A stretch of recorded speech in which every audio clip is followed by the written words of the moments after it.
Pemirsa, berikut cerita horor berdasarkan kisah nyata yang saya kutip dari laman bogorinsider.com. Sebelum lanjut ke cerita, saya ucapkan banyak terima kasih telah mendukung channel Congculidin ini. Bagi yang baru mampir, silahkan simak kisah ini sampai akhir. Pastikan juga untuk like, subscribe dan share.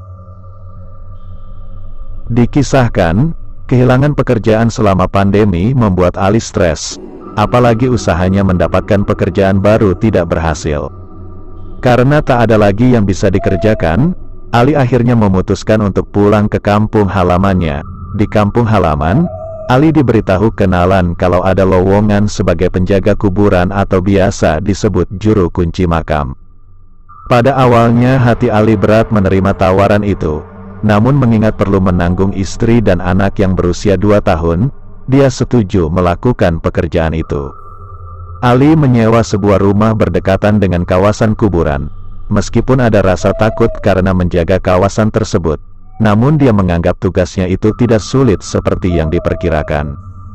Tugasnya mudah, dia hanya perlu memastikan tidak ada orang luar yang masuk ke kawasan kuburan dengan niat tidak baik, seperti pengedar narkoba, penjudi atau pengamal ilmu hitam. Untuk memastikan tidak ada orang yang mengganggu kuburan, biasanya Ali akan beronda sebanyak 3 kali pada waktu siang, dan 2 kali pada waktu malam. Alhamdulillah tak ada kejadian aneh yang terjadi. Rasa takut dan gemetar itu perkara biasa, apalagi jika beronda pada waktu malam, katanya.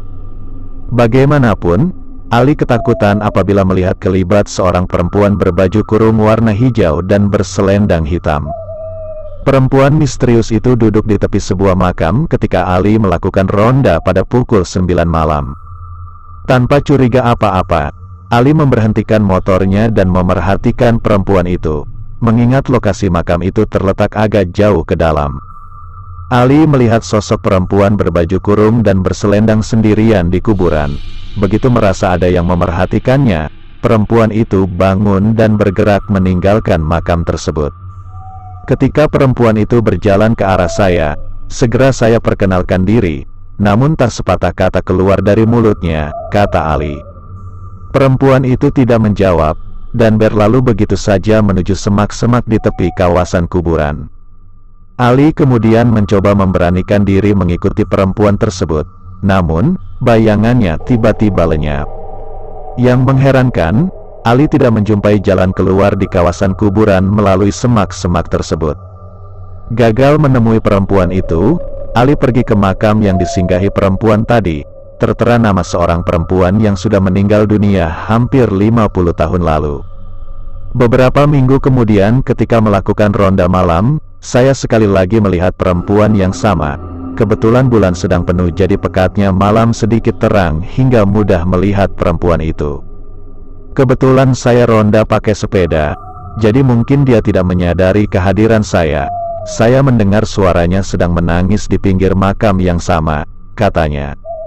Ketika Ali asyik memerhatikannya, perempuan itu tiba-tiba menolehkan wajahnya. Dalam samarnya malam dan cahaya bulan, Ali kali ini dapat melihat wajahnya dengan jelas. Perempuan tersebut ternyata berambut panjang dan memiliki wajah yang agak menakutkan.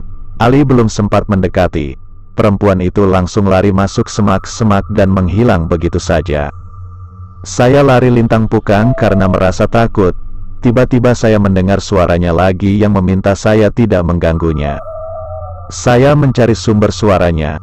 Ketika saya memandang ke atas, perempuan itu bertengger di atas pohon besar, katanya. Ali terus lari tanpa tujuan dan meninggalkan sepedanya. Apa yang terjadi bagaikan sebuah mimpi seram. Entah bagaimana kelanjutannya, Ali tiba-tiba sudah di halaman rumah. Ali rupanya tak ingat dengan kejadian seram yang baru saja dialaminya. Saat bertanya kepada istrinya, Ali diberitahu dia ditemukan dalam kondisi pingsan di depan pintu rumah. Istri temukan saya pada keesokan harinya ketika dia membuka pintu. Saya langsung tidak ingat apa yang terjadi. Hampir seminggu saya demam dan istri memanggil seorang ustadz untuk memulihkan semangat saya. Alhamdulillah tidak ada lagi kejadian aneh setelah malam itu dan saya tetap meneruskan pekerjaan sebagai penjaga kuburan. Ujarnya, sudah hampir 2 tahun berlalu. Ali sempat berpikir mengenai perempuan itu. Namun perempuan misterius itu tidak pernah muncul lagi di kawasan kuburan.